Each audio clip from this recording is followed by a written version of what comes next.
It's 416 BCE, ancient Greece. At this time, the Greece world was divided into two different powers. One side Athens, other side Sparta. Around them, there were many small states. These states were financially weaker and politically not stable. Because of that, some aligned with Athens and others aligned with Sparta. But there was one small island that's called Milos. That one small island stayed neutral. For years, the conflict between Athens and Sparta kept going. Both powers slowly started becoming weaker, but no one wanted to stop. And the Athens made a decision. They want to take help of Milos, that small island. Athens forces went to Milos. They said, surrender or face the consequences. The people of Melos responded with one simple question. Why are you threatening us? We declare neutrality. Why punish a state that choose neutrality? Peace. For that, Athens' answer became one of the most famous lines in political history. They said, the strong do what they can and the weak suffer what they must. Then after that, Melos got conquered.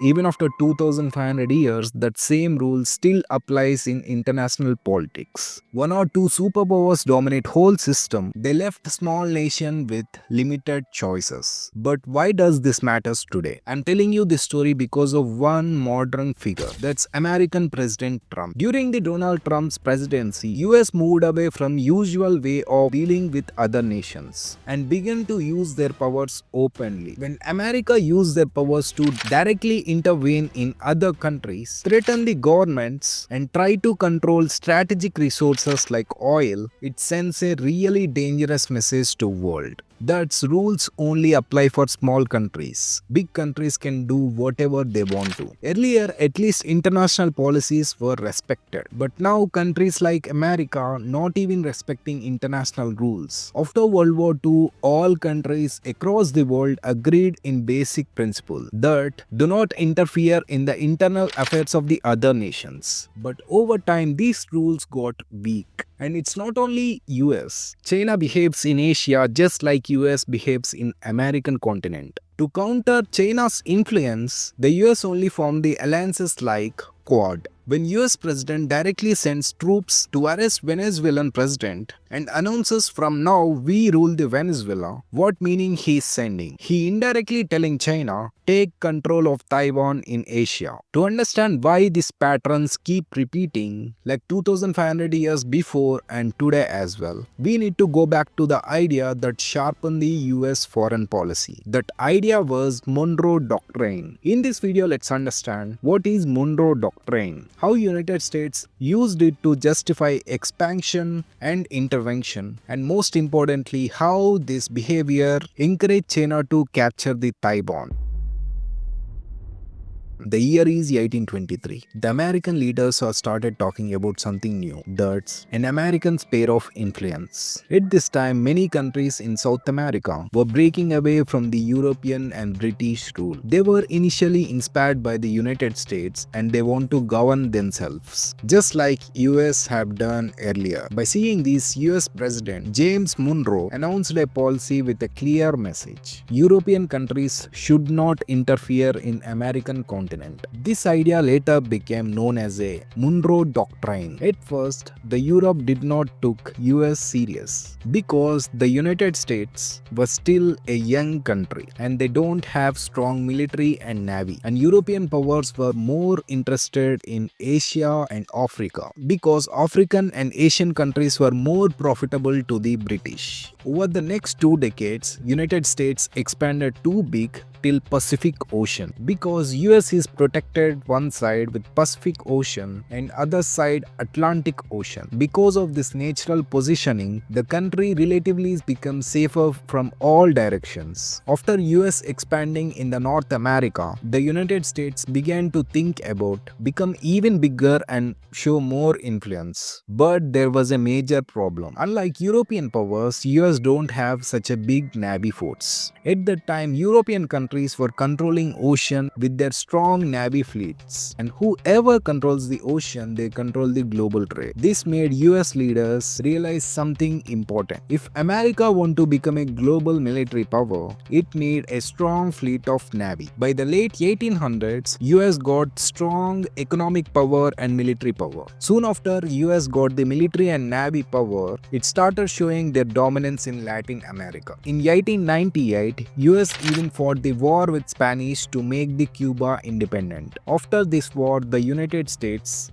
began to deploy their navy and troops across the Latin America. About 100 years after Monroe Doctrine, President Theodore Roosevelt expanded its meaning by introducing the Roosevelt Corollary. His idea was simple. If Latin American countries fail to meet the international obligations or become unstable, the United States had the right to step in as international police power. This rule made a turning point. From this moment on, US interference in other nations became official policy, not an exception. Over the next few decades, United States interfered repeatedly in countries such as Cuba, Dominican Republic, Haiti, and Panama. Basically, whenever the Washington believes any American continental country is at risk, US Marines and soldiers were sent to those countries to stabilize them economically. What started as a defensive to keep the Europe out of America slowly turned into an offensive tool. But after World War I, United States realized something more important. Keep focus in only Latin America will not make United States as a global power. To show the dominance around the globe, US has to project its power behind its own region. Basically, they have to show their power in Europe and Asia. American leaders believed if US did not step in, other powers, especially Germany and Soviet Union, take control of other regions. That is why during World War II, the United States sent millions of soldiers across the Asia and Europe. This was not just about winning the war. It's about showing influence around the world. But after World War II, America faced a big problem. That's it's really hard to maintain their soldiers across the world because it's too expensive. So instead of direct control, they need a strategy. This is when American geopolitical thinker Nicholas Spikeman comes into picture. Spikeman suggested United States a 3-layers rule to show its influence around the world. Layer 1. Control entire American continent, like they will deploy troops and navy across the South and North America. This helped the US to stop rival powers across its home. This ensures that no rival power could threaten the US close to home. Layer 2. Balance the power in Euro-Asia. Euro-Asia means Europe and Asia. These two continentals were too big to control fully. So instead of total control, the US focused on minimal balance. The goal was clear: stop any single country from becoming too powerful. And most important examples of this strategy are supporting Europe against Russia, supporting Israel and Saudi Arabia against Iran, supporting Japan and South Korea against China, supporting Pakistan against India. The US did not want to dominate entire of this region, only want to make sure no rival power become a superpower. Layer 3. Control the rimland. Spikeman believed that most of the important regions were rimlands, like the coastal areas of the Europe and Africa, Asia. These regions matters because they have large populations, strong economies, and natural resources. Most importantly, major trade happens from these trade routes. Countries in rimland have the highest chance of becoming a global superpower. So the US strategy here was simple. Always support the major countries, rivals or enemies. Just like US supporting Saudi Arabia and Israel against Iran. Just like that. So no single country could dominate entire rimland. This is why no country in Asia and Europe able to become a superpower because US is implementing their 3 layers of strategy. By the time 1990s, when Soviet Union collapsed, American power reached its peaks. At that time, the US is the only country which is one and only global superpower with military base influence across the world. But there was still a problem. Even USSR collapsed, Russia had the potential to become a superpower. To limit that, US spread its military across the Russian borders. Then came the 2008 global financial crisis. This crisis exposed the major weaknesses of the US. For US, maintaining the huge troops across the world required huge amount of money. After 2008 financial crisis, US economy took a serious hit. And the world realized, even though America was a superpower, its power is limited. This shift opened doors for other countries. Countries like China, India, Brazil, Russia. These countries came together and built the BRICS to reduce the dependency on United States and their dollar. But US never worried about any of these countries except China. Over past 2 decades, China has grown rapidly. It's modernized its military, expanded its economy, and increased its influence across the world by providing loans and infrastructure projects like Belt and Road Initiative. Even China began to expand its influence in Latin America. This is when US fully returned the Spikeman's 3-layered strategy. Instead of directly controlling China, they built an alliance around the China. That's called Quad.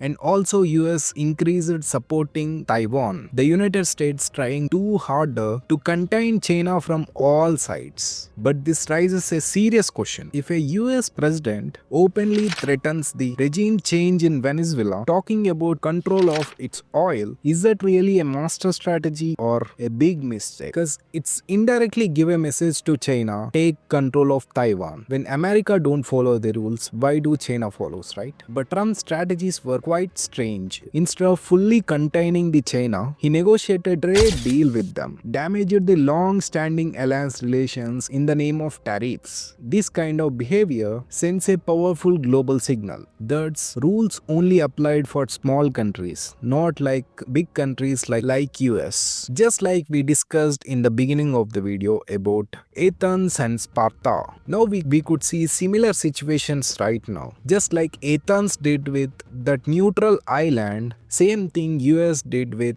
Vietnam. USSR did with Afghanistan. Russia did with Ukraine. But when it's come to China, China closely observing these all actions. And one day it will definitely take control of Taiwan. And this will be so dangerous. Because for decades, most countries believed international law, which is backed by United Nations. But when US sent troops to capture Venezuela's president, it's proven that big nations not going to follow the international laws. That will create fear around the world. And every country starts the arms race. They increase their military power because they lost trust on the international policies. So they have to protect themselves. That's why. This is what US did with dollar as well. When Russia-Ukraine war happened, US seized the Russian assets in United States. Including Russia, whole world understand US can weaponize dollars anytime. So that's when countries like India, China started buying gold. They lost trust in dollar. This is exactly what happened with international policy too. By studying this geopolitical event, we need to learn one important lesson. That's when a superpower breaks a rule to win today, it teaches others how to break the rule for tomorrow. When US treats countries like Venezuela like their own backyard, where rules don't apply, it sends a one simple signal to China that